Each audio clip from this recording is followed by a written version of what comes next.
नमस्कार दोस्तों। ज्योति पे सितम, सीमा पे करम, ऐ जाने वफा ये जुल्म न कर। पाकिस्तान से एक सीमा हैदर हिंदुस्तान आई। सचिन से शादी करके वो सीमा सचिन बन गई।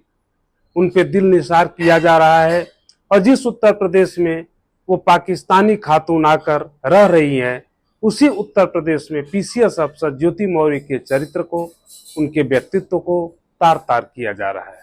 आखिर क्यों? आखिर संबंधों के लिहाज से देखें तो हमारे पितृ प्रधान समाज में दोनों ने एक ही गलती की है। अगर ये गलती है तो दोनों एक ही अपराध की अपराधी हैं और वो अपराध ये है कि दोनों ने अपने पति को छोड़ दिया। लेकिन पाकिस्तान से आई सीमा हैदर उर्फ सीमा सचिन लोगों के लिए देवी बन गई और ज्योति मौर्य पर गालियों और फप्तियों से प्रहार हो रहा है। आखिर क्यों? इस क्यों पर मंथन करने के लिए आप राष्ट्र मंथन को सब्सक्राइब जरूर कर लीजिए। बन पड़े तो इसको ज्यादा से ज्यादा शेयर कीजिए और इस क्यों का मुकम्मल जवाब जानने के लिए आखिर तक मेरे साथ बने रहिए। कितना अजीब है ना, एक पाकिस्तानी महिला बगैर अपने पति से तलाक लिए नेपाल के रास्ते हिंदुस्तान में आ जाती है। उसके साथ चार चार बच्चे आते हैं और वो अपने प्रेमी से पति बने सचिन के घर में रहने लगती है और राधे राधे का दुपट्टा ओढ़ लेती है, जय श्री राम के नारे लगाने लगती है, अपने बच्चों को गंगा नहलाने की बात करने लगती है और उसके इस नवोदित हिंदुत्व पर हमारे समाज का एक बड़ा हिस्सा लालोट हो जाता है। वो तुलसी जी की पूजा करती है और वो सच्ची हिंदुस्तानी होने का दावा करती है। वो पति परायणा बन जाती है, उसके पाकिस्तानी होने पर भी सवाल नहीं उठता। और इस अंध शोर में लोग ये भी नहीं जानना चाहते कि उसका अपने पति से क्या रिश्ता रहा है, पाकिस्तान में उसने क्या किया है, पाकिस्तान का उसका अतीत क्या क्या है। दैनिक भास्कर के मुताबिक सीमा के पति गुलाम मोहम्मद से सीमा ने कुछ महीने पहले ही 3 लाख रुपए लिए थे। 70,000 रुपए का मोबाइल फोन खरीदा था और चुकाया था फकत 5,000। बाकी 65,000 ईएमआई पर है और दुकान वाले गुलाम हैदर को ढूंढ रहे हैं। 10 साल पहले सीमा अपने माँ बाप का घर छोड़कर गुलाम के घर पहुंच गई थी और उसके प्यार में गुलाम हुए हैदर ने उससे कोर्ट मैरिज कर ली।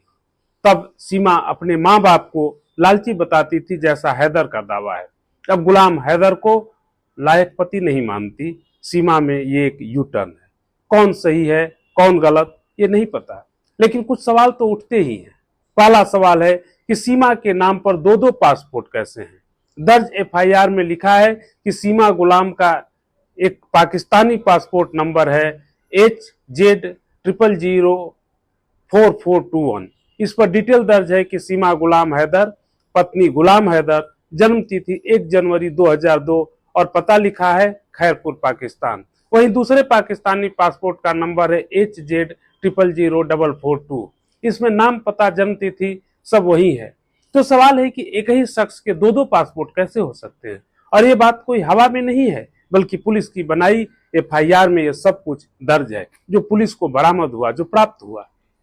दूसरा सवाल इसी पासपोर्ट से निकलता है कि सीमा की उम्र 27 साल यूं बताई जा रही थी, तो फिर पासपोर्ट पर वो 21 साल की कैसे है? क्या जैसे 2 पासपोर्ट सवालों के घेरे में है, उसी तरह सीमा की असली पहचान भी सवालों के घेरे में नहीं है? तीसरा सवाल है कि सीमा को 4-5 मोबाइल की जरूरत क्यों पड़ गई, जैसा कि एफआईआर में ही दर्ज है। चौथा सवाल है कि पाकिस्तान से शारजा, शारजा से नेपाल, नेपाल से भारत, और वो भी गलत तरीके से एंट्री, क्या अपने में ये मामला अवैध घुसपैठ का नहीं बन जाता है? पांचवा सवाल है कि नेपाल के रास्ते हिंदुस्तान में वो मई में आ गई और 2 महीने तक बड़े आराम से रह रही थी। तो सवाल हमारे सीमा के सुरक्षा बलों का, इस सीमा की नहीं, उन पर भी है और खुफिया एजेंसियों पर भी है और इन पर और सीमा हैदर पर भी है कि वो गुपचुप तरीके से कैसे 2 महीने तक रही। छठा सवाल है कि सीमा हैदर का अपने पति से कोई तलाक नहीं हुआ है। सीमा कह रही है कि जुबानी तलाक हुआ है, लेकिन पाकिस्तान में ऐसा होता होगा तो होता होगा, लेकिन भारत में जुबानी तलाक का कोई मतलब नहीं है।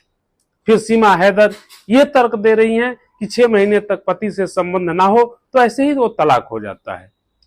सातवां सवाल है कि अब तक मुस्लिम रही सीमा हैदर को नमाज से कुरान तक की कोई जानकारी क्यों नहीं है? तमाम मीडिया चैनलों ने उनसे पूछा और वो इसका जवाब नहीं दे पाई।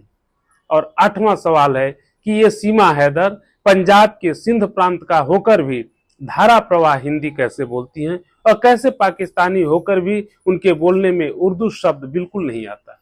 वो प्राइमरी स्कूल तक ही पढ़ी हैं और वो भी पाकिस्तान के सिंध प्रांत में एक रिमोट एरिया में, लेकिन हिंदुस्तान में आकर वो 2 महीने में ऐसी हिंदी कैसे बोल रही हैं जिसमें उर्दू का एक भी शब्द नहीं आता।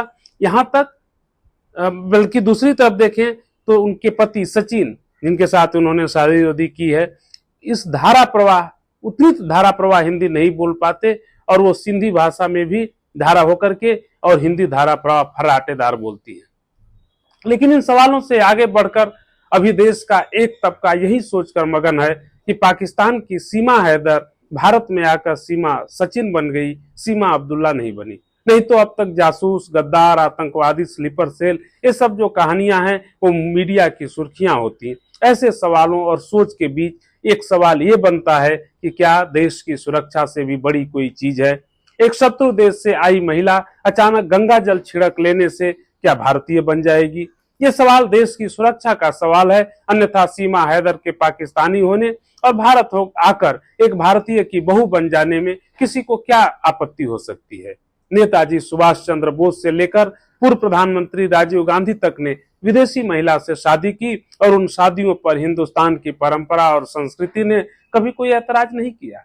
सीमा हैदर तो पाकिस्तान की ही है। हमारे संबंधों में तमाम तनाव और कटुता के बीच भी इस ऐतिहासिक सच को भुलाया नहीं जा सकता कि हम दोनों देश 76 साल पहले तक एक ही थे।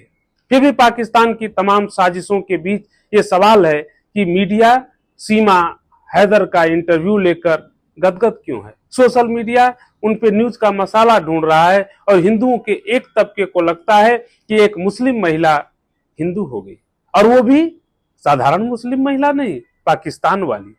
साड़ी पहन लेना, पल्लू डाल लेना, बड़े अदब से फर्राटेदार हिंदी बोल लेना, उर्दू शब्दों से तौबा तौबा कर लेना, इसमें देश का एक हिस्सा एक भावुकता भरी खुशी में डूबा हुआ है तो डूबा रहे। लेकिन सीमा हैदर का अवैध तरीके से हिंदुस्तान आना सरकार के लिए, सरकार की खुफिया एजेंसियों के लिए, उसकी सुरक्षा एजेंसियों के लिए, एनआईए, सेना, रॉ, सीबीआई, सबके लिए एक बहुत बड़ा सवाल होना चाहिए। पता नहीं है या नहीं है ये सवाल। अब इस केस से बाहर निकलिए तो यूपी में शादी के बाद पढ़ लिख कर अपने दमखम से पीसीएस अफसर बनी ज्योति मौर्य को खलनायिका बनाकर दिखाया जा रहा है, क्योंकि वो अपने पति से तलाक लेना चाहती है।